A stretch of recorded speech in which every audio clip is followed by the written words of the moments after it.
What is your path to Dharma?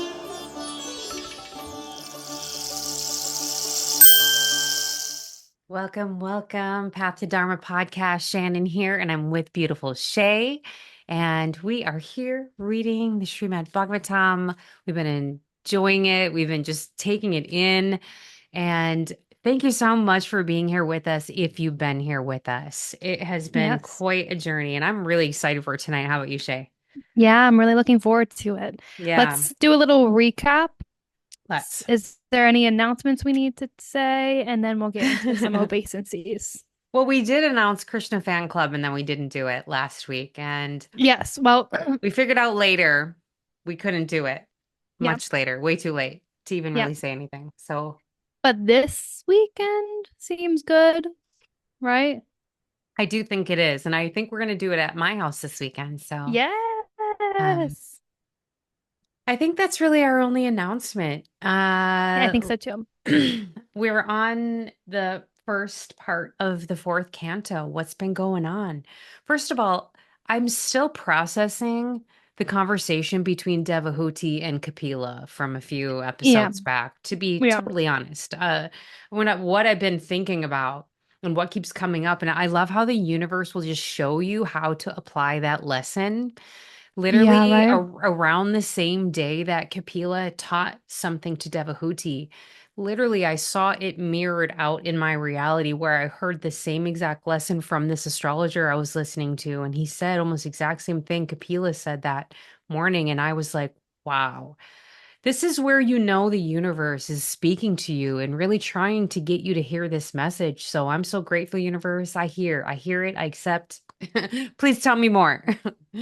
Always conspiring for our greatest good. Always, always. So here we are in the fourth canto. We're in the middle of hearing about Lord Shiva, and we just heard quite the scandalous story. I'm scandalized slightly. How about you, Yes. Shay? A little bit. Yes, about the curse. Yeah. So, where do we even begin to recap this? It's Where do actually we good to recap begin? it so I know I'm Yeah. understanding the story right. Okay, well, let's. So, Shiva has been cursed by Daksha. Yes. Daksha is Sita's father, Sita is Shiva's wife. Right. Then Daksha, later, after this curse, Daksha is throwing a party, a sacrifice, having a sacrifice, right? And Shiva and Sati are not invited. Sati decides she's going to go. Shiva warns her that if she goes, it will be the end of her life. Doesn't he say that? I'm not sure, but he doesn't want her to He go. he warns her anyhow. Yeah. She goes anyway. She's extremely offended by Daxa, her father, and relinquishes her body based on Yeah. it has relation to him.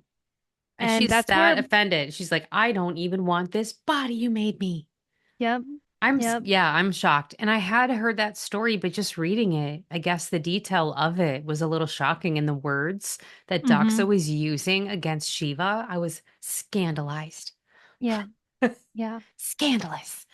And Like, so I think we left off with her leaving her body, right? She performs mystic yoga yeah, and she right. combusts. There she goes. She's like, I'm out of here. And so we haven't seen Shiva's reaction yet. And we're about to read that, Correct. I believe. So I'm really excited to read this. All But I've right. just sort of been thinking about the buildup of this story and just even Shiva, the whole Yeah. thing of him not getting up. And his thing is like, why would I stand for you? Like like Right. you're not Hari or whatever. I'm not going to stand up for you.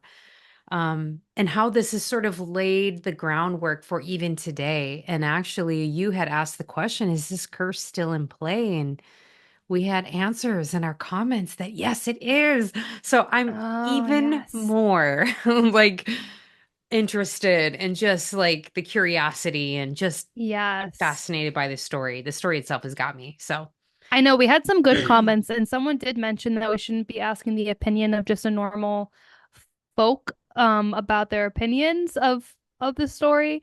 And I hear that and I accept that. I don't think that was my intention was to get people's like purport on it, but just like how do you feel about this? Like we are so raw in our reactions that it's just so yeah, interesting to me to like whoever's listening to this, what did you think? How did you feel when you were reading this or listening to this? Right. Or So, maybe you've heard this story from the time you were a little kid, so you're not processing it in the same way right, we're hearing it brand new. right, I've never heard this. So it's like, what? What just happened? right, right. That's really what we're kind of curious about. But yes, well, point taken, because there's so many opinions, There's likely. so many. Well, as many as there are people. So let's Right. just get into chapter 5. Well, Frustration of the sacrifice of Daxa.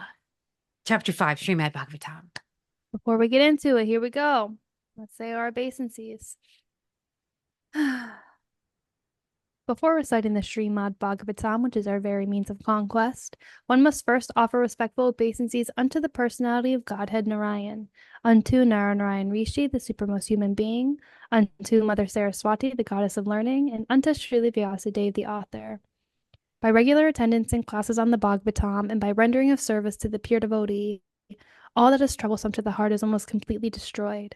And loving service unto the personality of Godhead, who is praised with transcendental songs, is established as an irrevocable fact. Yes. I feel that one again tonight. Sometimes I really feel that. And it's almost like I feel like the gods are listening. You know what I mean? In Yeah, this way, yeah, when you like set it out there, like we're about to yeah. really like appreciate what we're hearing here. And I feel so grateful for this. Okay. Anyway, Oh my sorry. gosh, yes. All Let's go. right. Let's go. Srimad Text one. Bhagavatam. Let's do. Actually, I'm not even open to the page yet. Hold on. Okay. Okay, yes. Frustration of the sacrifice of Daksha. Here you go. You can begin. Okay. Text one. Maitreya said, when Lord Shiva heard from Narada that Sati, his wife, was now dead because of Prajapati Daksa's insult to her, and that his soldiers had been driven away by the Rabu demigods, he became greatly angry. Yeah, he lost it, I bet. Thus, Lord Shiva, being extremely angry, pressed his lips with his teeth and immediately snatched from his head a strand of hair which blazed like electricity or fire. He stood up at once, laughing like a madman, and dashed the hair to the ground. So this is the story. We've heard this. Yes, we've I'm heard really this. excited. I'm really excited Seriously, to be reading ah! this. Okay. A fearful black demon as high as the sky and as bright as 3 suns combined was thereby created. His teeth very fearful and the hairs on his head like burning fire.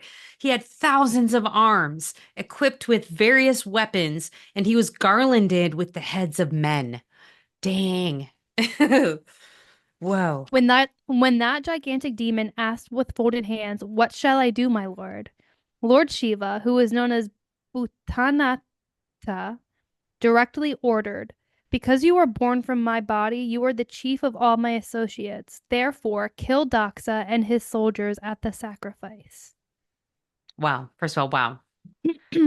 Okay, just the scene, just the visuals I'm Yeah, getting. So good. Okay. yeah. Maitreya continued, my dear Vidura, that black person was the personified anger of the Supreme Personality of Godhead, and he was prepared to execute the orders of Lord Shiva. Thus, considering himself capable of coping with any power offered against him, he circumambulated Lord Shiva. Many other soldiers of Lord Shiva followed the fierce personality in a tumultuous uproar. He carried a great trident, fearful enough to kill even death, and on his legs he wore bangles which seemed to roar. Wow. Is there a painting of this? There must be. Oh my gosh, I'm surprised that it's not in the beginning. I want to see that. At I'm that time, surprised. all the persons assembled in the sacrificial arena, the priests, the chief of the sacrificial performance, and the Brahmins and their wives, wondered where the darkness was coming from. Later, they Mhm. could understand that it was a dust storm, and all of them were full of anxiety. Yeah, they're like, what is happening? Because they Yeah, had to been thinking, what is Shiva going to do after that right, happens? They had right, to been like, oh no, like right. this is getting, remember? And then the guy comes in and kicks our fire over and he's like, everyone leave or whatever. Yep, yep. Oh. Text 8. Conjecturing on the origin of the storm, they said, "There is no wind blowing, and no cows are passing, nor is it possible that this dust storm could be raised by plunderers, for there is still the strong King Bari, who would punish them." Where is this dust storm blowing from? Is the dissolution of the planet now to occur? Prasuti, the wife of Daksha, along with the other women assembled, became very anxious and said, "This danger has been created by Daksha because of the death of Sati, who, even though completely innocent, quit her body as her sisters looked on." How traumatic, first of all, Right. right? Very traumatic. At the time of dissolution, Lord Shiva's hair is scattered, and he pierces the rulers of the different directions with his trident. He laughs and dances proudly, scattering their hands like flags, as thunder scatters the clouds all over the world. This is truly giving zero Fs. Yeah. Truly giving zero Fs. Like, wow. The gigantic black man bared his fearful teeth. By the movements of his brows, he scattered the luminaries all over the sky, and he covered them with his strong, piercing effulgence. Because of the misbehavior of Daxa, even Lord Brahma, Daxa's father, could not have been saved from the great Mhm. exhibition of anger. Epic anger. Wow. Well, all the people talked amongst themselves. Doxa saw dangerous omens from all sides, from the earth and from the sky. But do you remember the scene as it was described, how all the people were gathering for the sacrifice and they have all their best clothes on? Because you remember Yes. how Sati was like, "Oh, look at them, they look so beautiful." And so everyone, you can see the scene, they're kind of like whispering. They've shown up in their plane, their airplanes, and they're just watching the scene and they're like, "Here I mean, comes the dust rolling in." they're like, is this the end of the earth? They literally, is Seriously, this the end of the they're earth? legitimately Like, wondering. Like they're just chattering, you can see it. They're like, "What's gonna full of happen?" anxiety, I'm sure, I as you feel be. it. Like I feel Yeah. it. Literally, I feel like I'm talking faster. I need to maybe slow down. Okay. It's like I feel their anxiety. Okay. Right. My dear Vidura, is it even my turn to talk? Yes, it Okay. is. It is. My dear Vidura, all the followers of Lord Shiva surrounded the arena of sacrifice. They were of short stature and were equipped with various kinds of weapons. Their bodies appeared to be like those of sharks, blackish and yellowish. They ran all around the sacrificial arena and thus began to create disturbances. Hmm. Wow. I love this scene. Some of the soldiers pulled down the pillars which were supporting the pandal of sacrifice. Some of them entered the female quarters. Some began destroying the sacrificial arena, and some entered the kitchen and the residential quarters. They just like spread out and just like started like They're sacking the place. stack in the place. They broke all the pots made for use in the sacrifice, and some of them began to extinguish the sacrificial fire. Some tore down the boundary line of the sacrificial arena, and some passed urine on the arena. Oh, wow. They're letting it go. Well, she was like, go tear it down. And they're like, let's go. They're Yeah, going for it. yeah. Some blocked the way of the fleeing sages. Some threatened the woman assembled there, and some arrested the demigods who were fleeing the pandal. Oh my gosh. They start accosting the people that are This is looking like a on. coup. This is like a Wow, wow, coup. wow, wow. Okay. Maniman, one of the followers of Lord Shiva, arrested Burgu Muni. Wow. And Virabhadra, the black demon, arrested Prajapati Daksha, another follower who is named Kandesa, arrested Pusa. Nandi Svara arrested the demigod Bhaga. That is epic. They're just rounding people up. You're Yeah, arrested.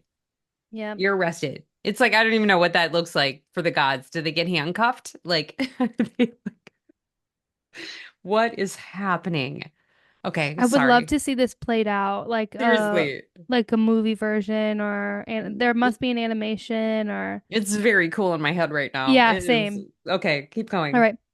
There was a continuous shower of stones, and all the priests and other members assembled at the sacrifice were put into immense misery.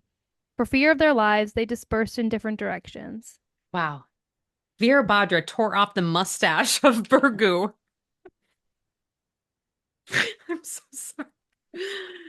That's pretty harsh. Yeah. That's a lot. Okay, Yeah. I'm sorry. I'm sorry, everyone. I'm gonna get it together, but that's a lot. Tore off the mustache of Burgu, who was offering the sacrificial oblations with his hands in the fire. Wow. Ooh. Wow. Rips his mustache Hands in the right off his fire, just face. Oh. Virabhadra immediately caught Bhaga, who had who had been moving his eyebrows during Burgu's cursing of Lord Shiva, and out of great anger thrust him to the ground and forcibly put out his eyes.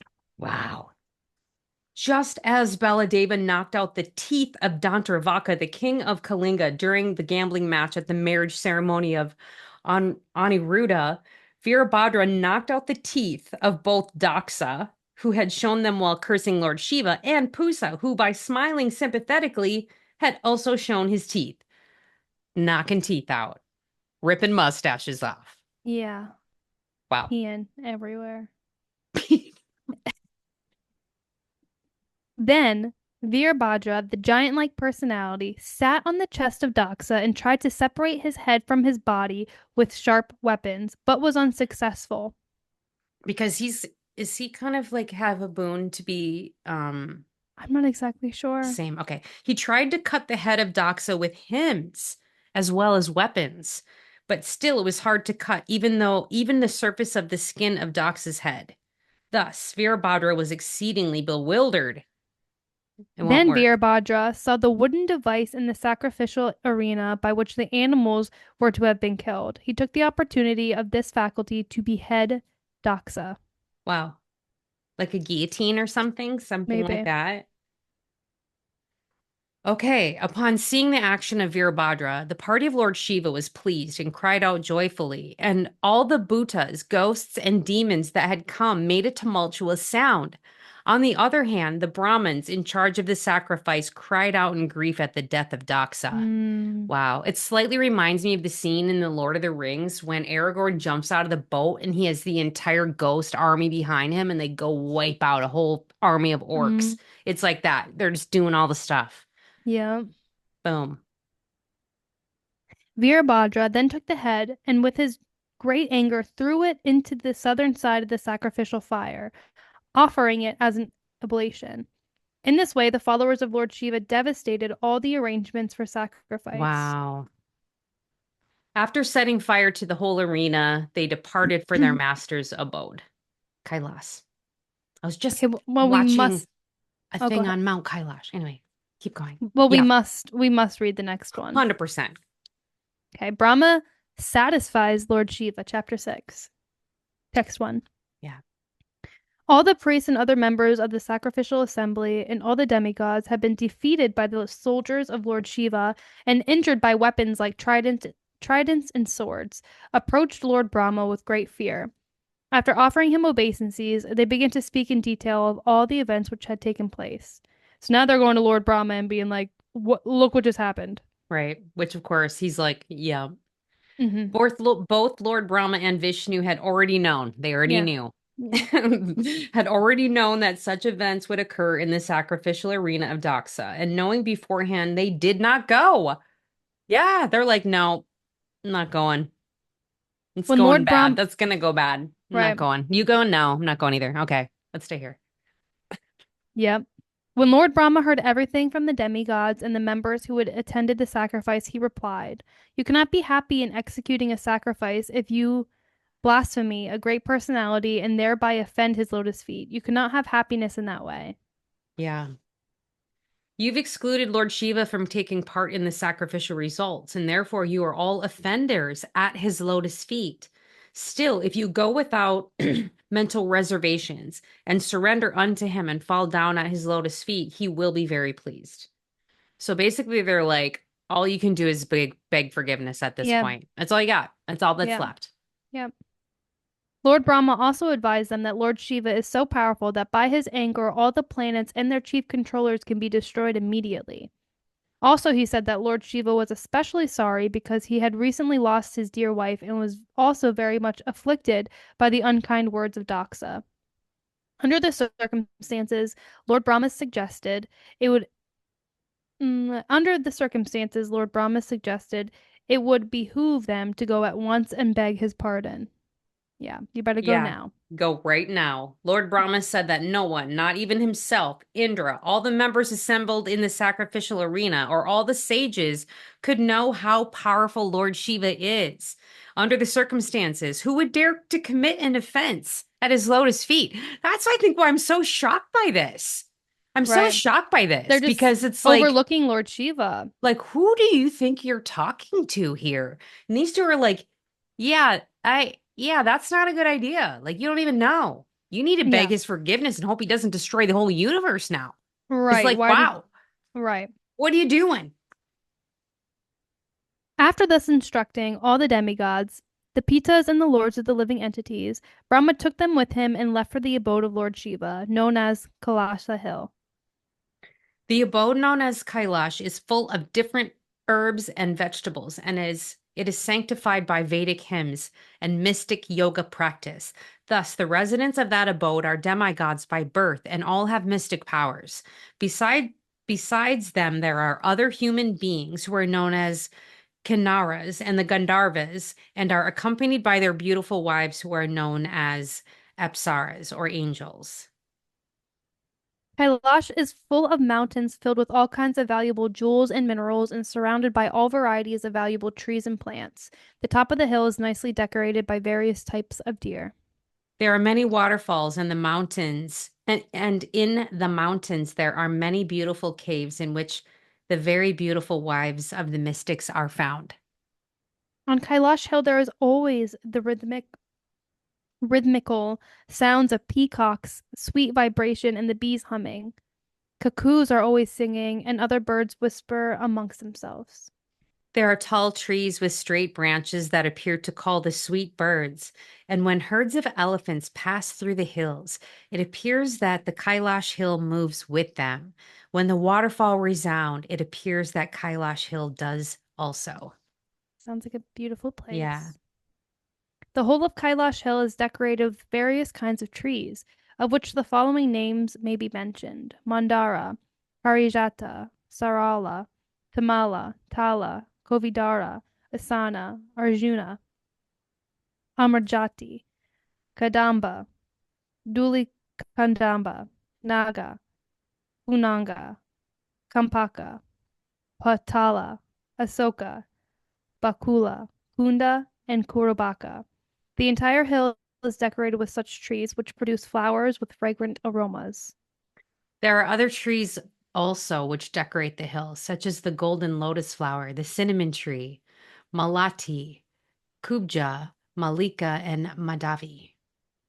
Kailash Hill is also decorated with such trees as kata, jackfruit, julara, banyan trees, laksas, and trees producing asafoetida.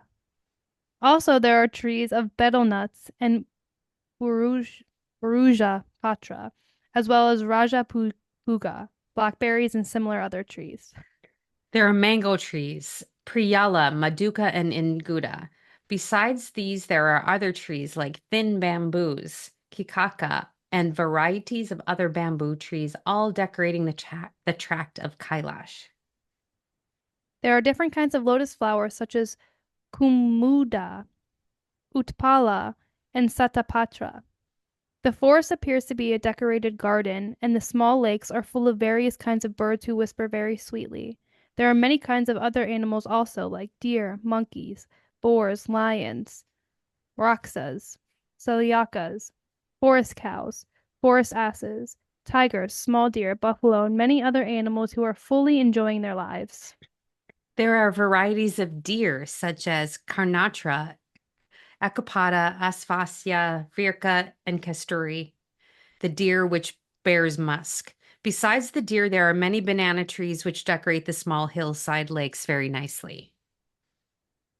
There is a small lake named Alakananda, in which Sati used to take her bath, and that lake is especially auspicious. All the demigods, after seeing the specific beauty of Kailash Hill, were struck with wonder at the great opulence to be found there.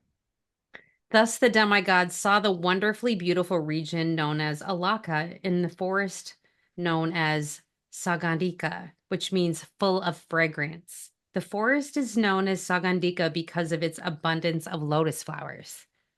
They also saw the two rivers named Nanda and Alakananda. These two rivers are sanctified by the dust of the lotus feet of the Supreme Personality of Godhead, Govinda. My dear Sata, Vidura, the celestial damsels come down to those rivers in their airplanes with their husbands, and after sexual enjoyment, they enter the water and enjoy sprinkling their husbands with water. Wow. After the damsels of the heavenly planets bathe in the water, it becomes yellowish and fragrant due to the kunkuma from their bodies. Thus the elephants come to bathe there with their wives, and the she elephants, and they also drink the water, although they are not thirsty.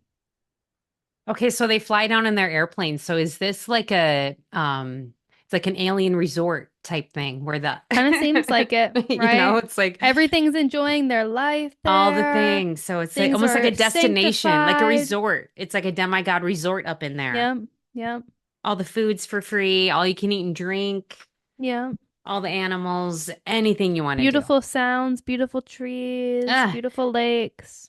the airplanes of the heavenly denizens are bedecked with pearls, gold, and many valuable jewels. The heavenly denizens are compared to clouds in the sky decorated with occasional flashes of electric lightning. I love that. While traveling, the demigods passed over the forest known as Sagantika, which is full of varieties of flowers, fruits, and desire trees. While passing over the forest, they also saw the regions of Svara. In that celestial forest, there were many birds whose necks were colored reddish and whose sweet sounds mixed with the humming of the bees. The lakes were abundantly decorated with crying swans as well as strong-stemmed lotus flowers. All these atmospheric influences unsettled the forest elephants who flocked together in the sandalwood forest, and the blowing wind agitated the minds of the damsels there for further sexual enjoyment. They also saw that the bathing ghatas and their staircases were made of Vaiduraya mani. The water was full of lotus flowers. Passing by such lakes, the demigods reached a place where there was a great banyan tree. The banyan tree was 800 miles high, and its Whoa. branches spread over 600 miles around.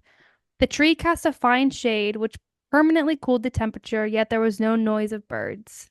Wow. The demigods saw Lord Shiva sitting under that tree, which was competent to give perfection to mystic yogis and deliver all people.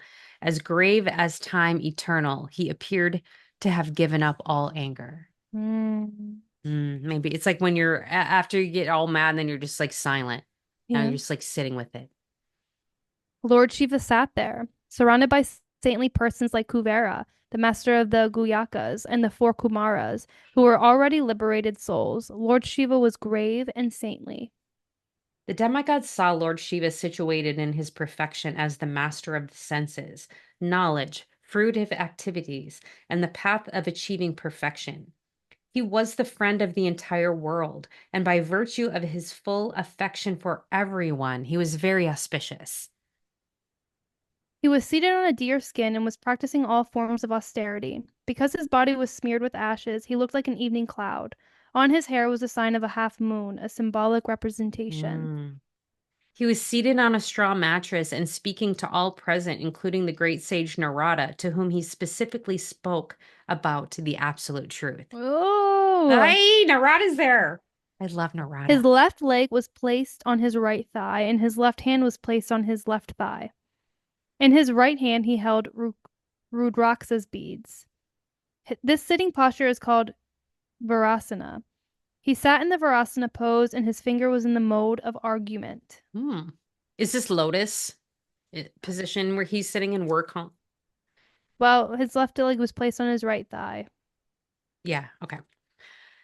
All right. And his finger was in the mode of argument. What does that look Yeah, like? All the right. sages and demigods, headed by Indra, offered their respectful obeisances unto Lord Shiva with folded hands. Lord Shiva was dressed in saffron garments and absorbed in trance, thus appearing to be the foremost of all sages. That Lord was, Shiva's. Oh, go oh, go ahead. on. Nope, go. Lord Shiva's lotus feet were worshipped by both the demigods and the demons, but still, in spite of his exalted position, as soon as he saw that Lord Brahma was there amongst all the other demigods, he immediately stood up and offered him respect by bowing down and touching his lotus feet, just as Vamandeva offered his Mhm. respectful obeisances to Kasyapa Muni. All the sages who were sitting with Lord Shiva, such as Narada and others, also offered their respectful obeisances to Lord Brahma. After being so worshipped, Lord Brahma, smiling, began to speak to Lord Shiva. Mm, Lord Brahma said, "My dear Lord Shiva, I know that you are the controller of the entire material manifestation, the combination father and mother of the cosmic manifestation, and the supreme Brahman beyond the cosmic manifestation as well. I know you in that way." My dear Lord, you create this cosmic manifestation, maintain it, and annihilate it by expansion of your personality, exactly as a spider creates, maintains, and winds up its web. Mhm. My dear Lord, your lordship has introduced systems of sacrifices through the agency of Daxa, and thus one may derive the benefits of religious activities and economic development. Under your regulative principles, the institution of the four varnas and ashramas is respected. The Brahmins therefore vow to follow this system strictly.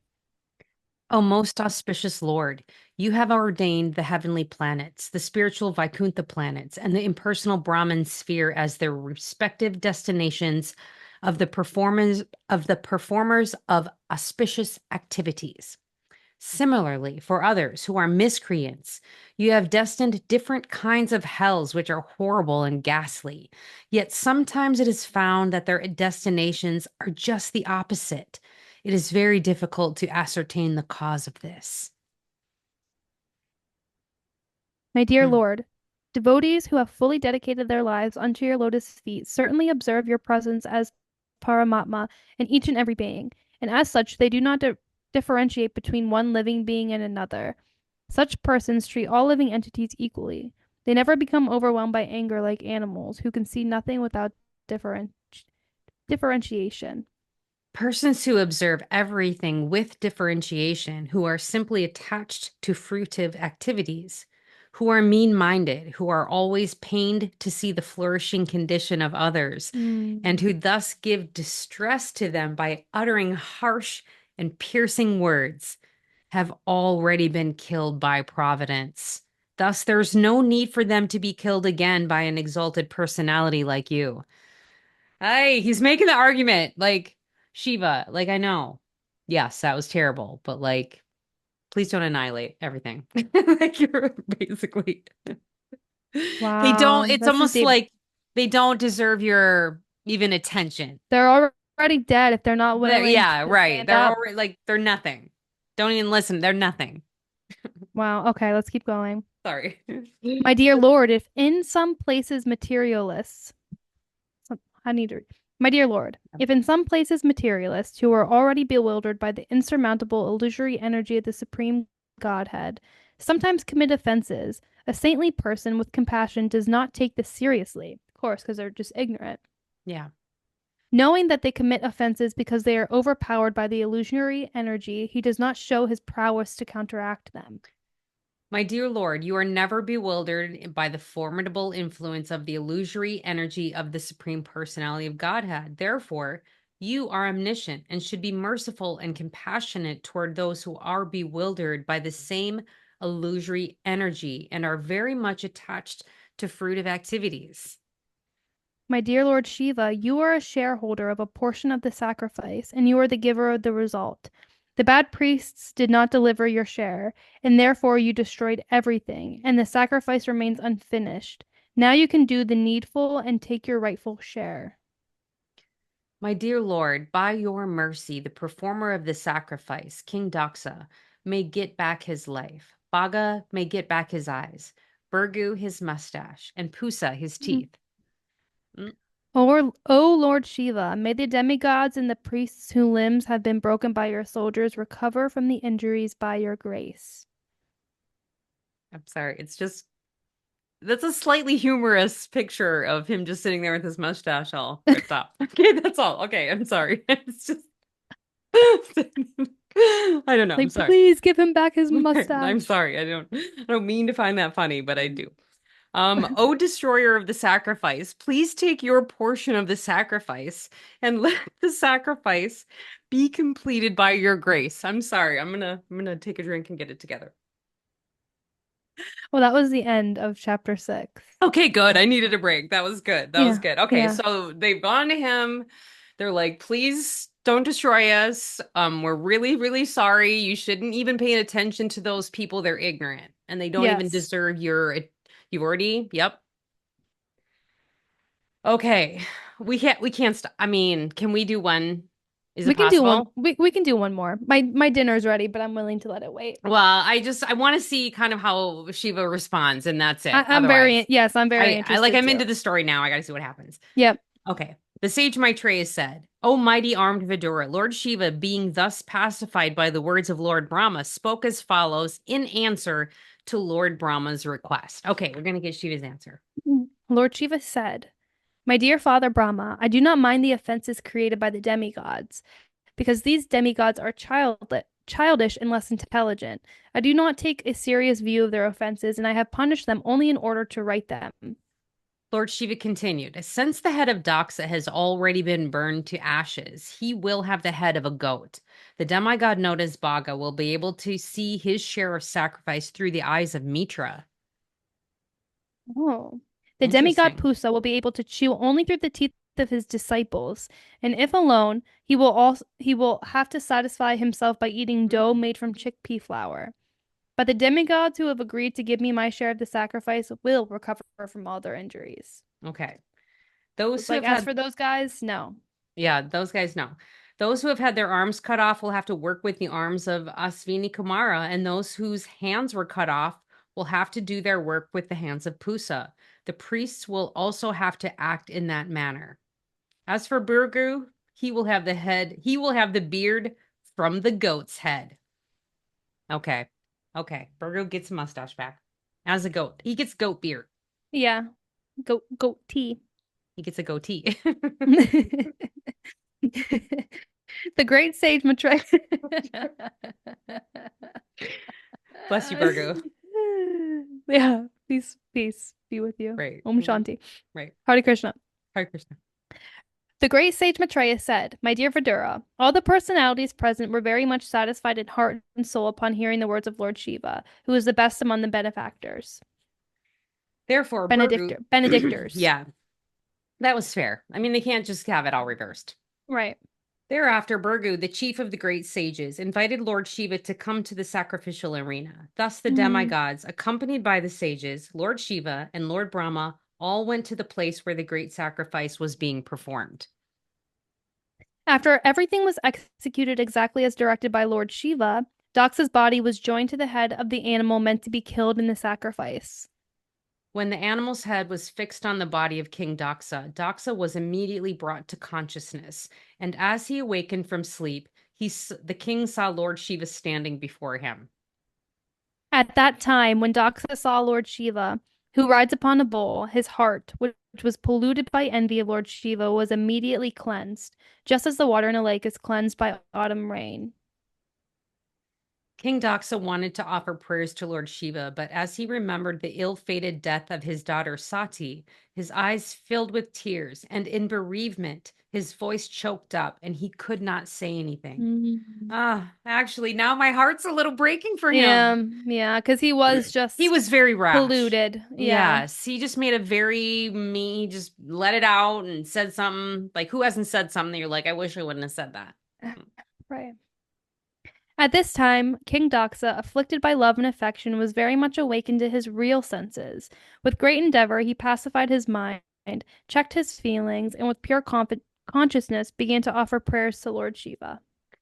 King Daxa said, My dear Lord Shiva, I committed a great offense against you, but you are so kind that instead of withdrawing your mercy, you have done me a great favor by punishing me. You and Lord Vishnu never neglect even useless, unqualified Brahmins. Why then should you neglect me, who am engaged in performing sacrifices? My dear, great, and powerful Lord Shiva, you were created first from the mouth of Lord Brahma in order to protect the Brahmins in pursuing education, austerities, vows, and self-realization. As protector of the Brahmins, you always protect the regulative principles they follow, just as a cowherd boy keeps a stick in his hand to give protection to the cows. I did not know your full glories. For this reason, I threw arrows of sharp words at you in the open assembly, although you did not take them into account. I was going down to hell because of my disobedience to you, who are the most respectful personality. But you took compassion upon me and saved me by awarding punishment. I request that you be pleased by your own mercy, since I cannot satisfy you by my words. Wow. That's like sometimes you feel like you're being punished for something and really everything is for you. Yeah, yeah, You know, yeah, it's like God is just actually doing you a favor, whatever it is. Your car's yeah, broken down and you're all mad. How can you actually see that as a blessing in disguise? yeah. It's like they say rejection is I mean, God's protection type thing. It's where it's like actually yes, I was looking yes, out for you. Yeah, yes, exactly. All yeah. right, text 16.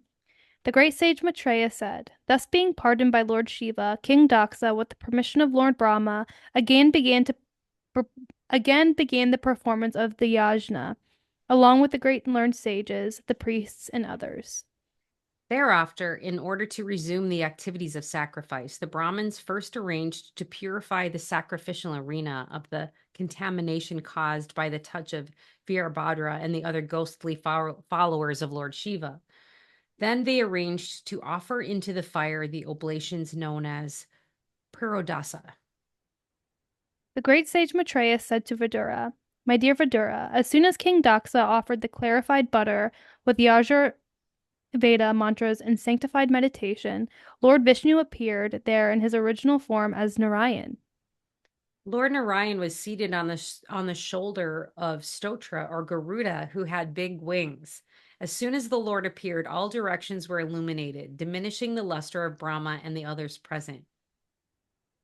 His complexion was blackish, his garment yellow like gold, and his helmet as dazzling as the sun. His hair was bluish, the color of black bees, and his face was decorated with earrings. His 8 hands held a conch shell, wheel, club, lotus flower, arrow, bow, shield, and sword, and they were decorated with golden ornaments such as bangles and bracelets. His whole body resembled a blossoming a blossoming tree, beautifully decorated with various kinds of flowers. I'm looking for the picture in the book. Isn't it in there? Oh, maybe it is. Is it this one?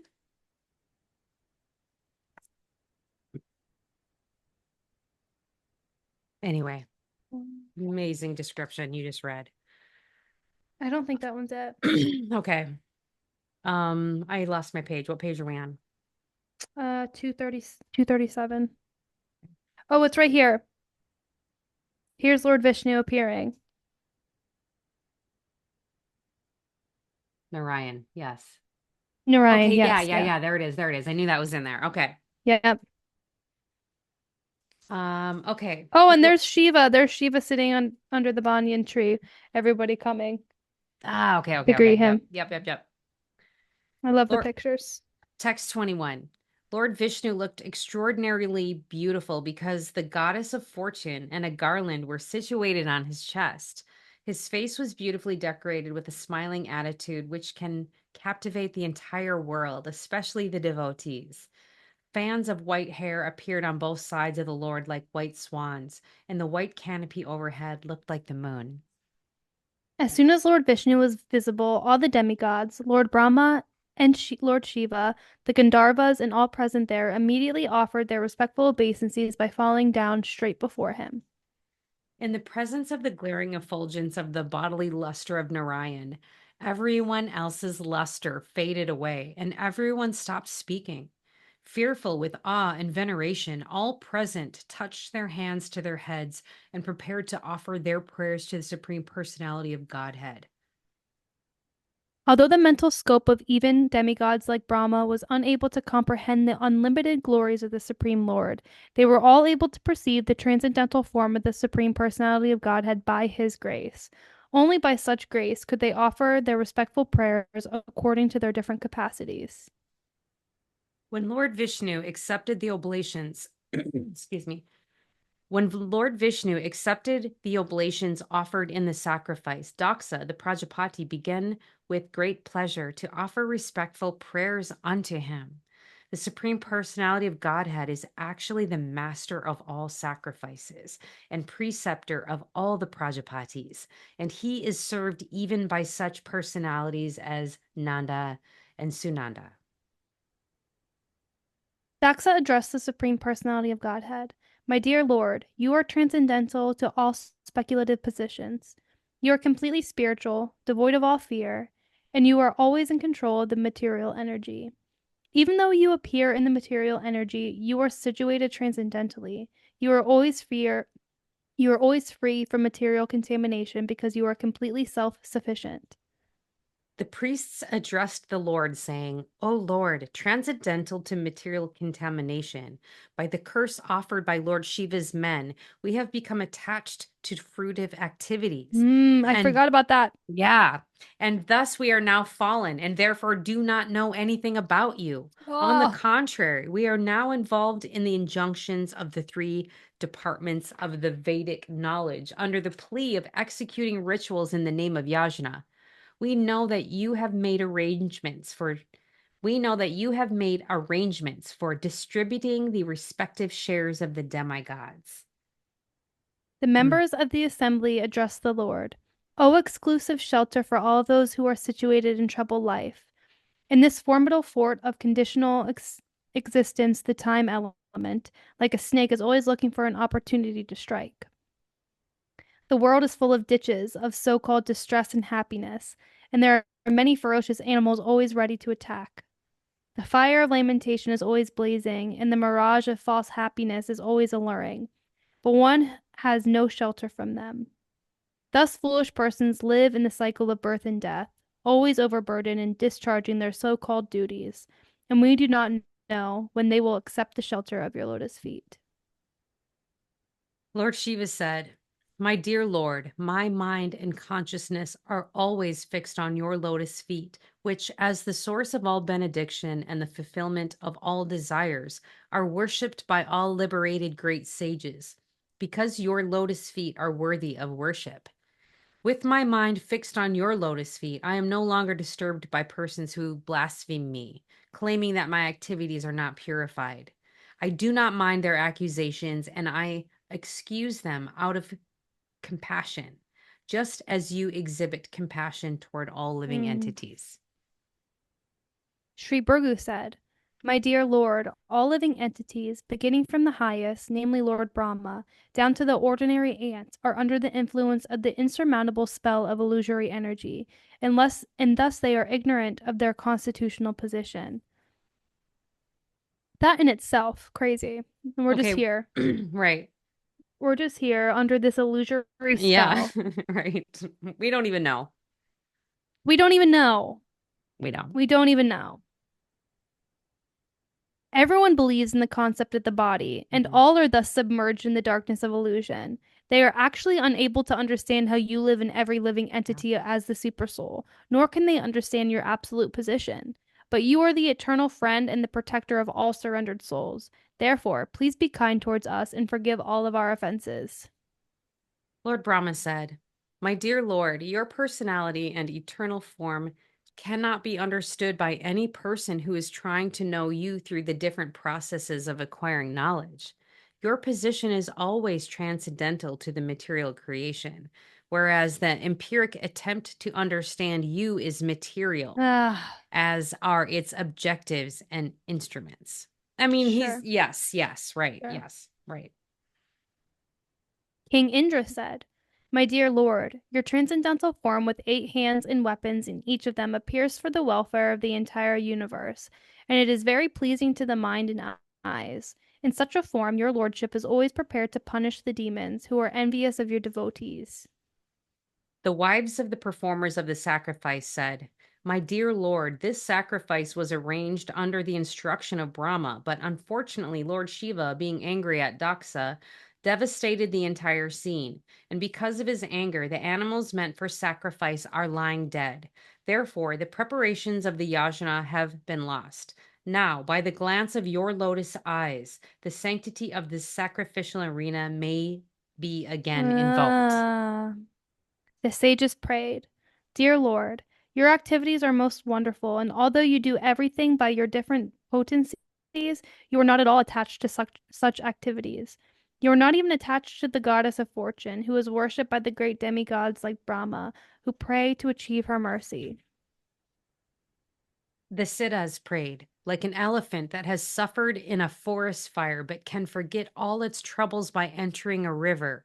Our minds, O Lord, always merge in the nectarian river of your transcendental pastimes, and they desire never to leave such transcendental bliss, which is as good as the pleasure of merging in the absolute.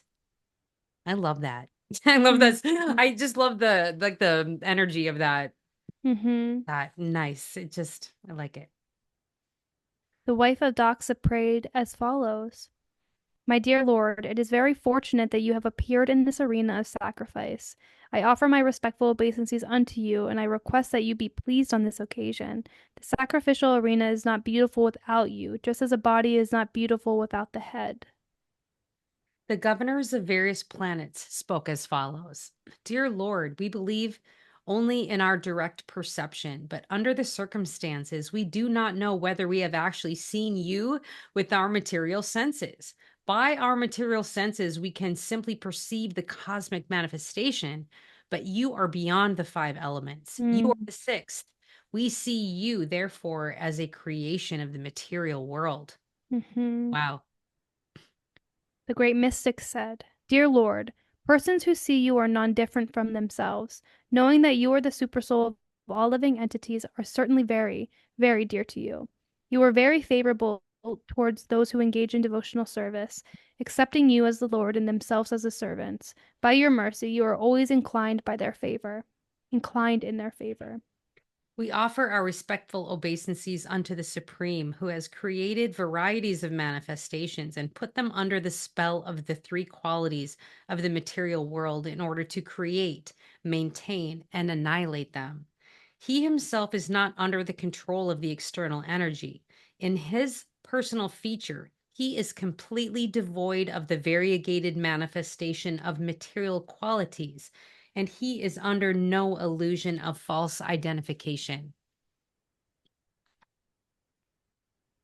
Personified Vedas said, We offer our respectful obeisances unto you, the Lord, the shelter of the quality of goodness and therefore the source of all religion, austerity, and penance. And for you are transcendental to all material qualities, and no one knows you or your actual situation.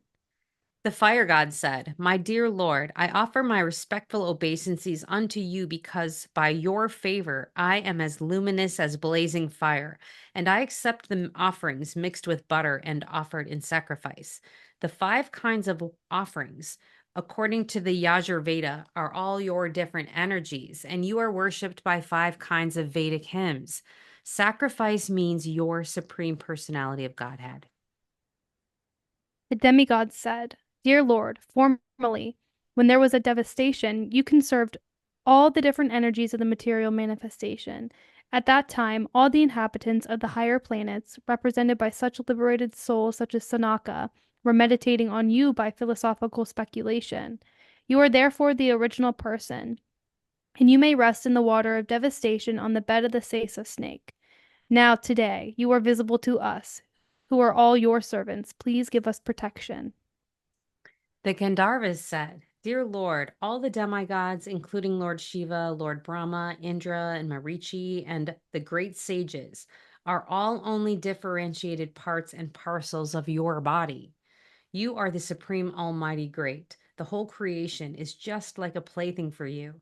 We always accept you as the supreme personality of Godhead, and we offer our respectful obeisances unto you.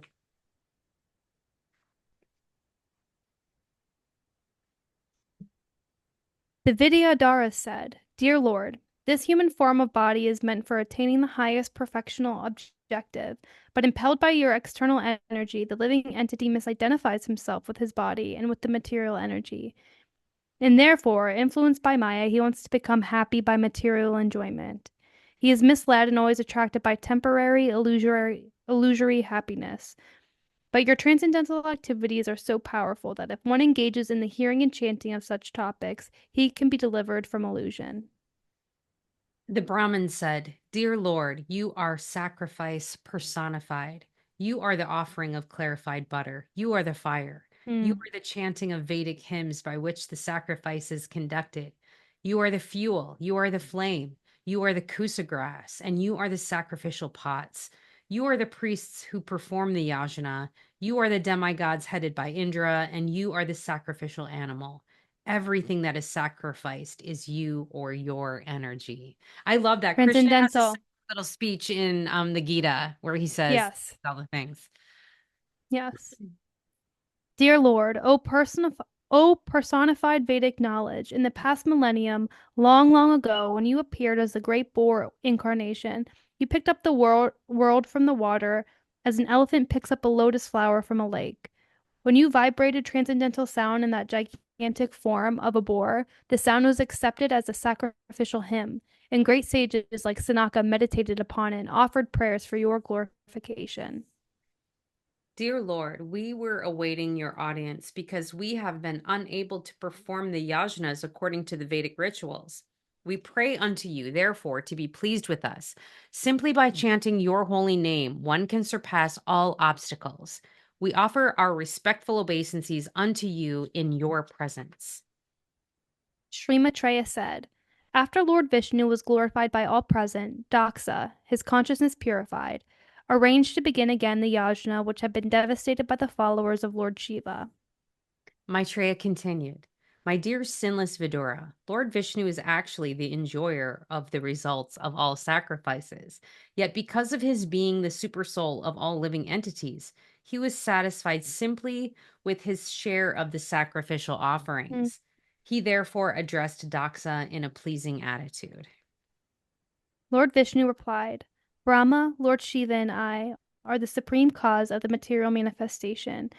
I am the supersoul, the self-sufficient witness, but impersonally there is no difference between Brahma, Lord Shiva, and me.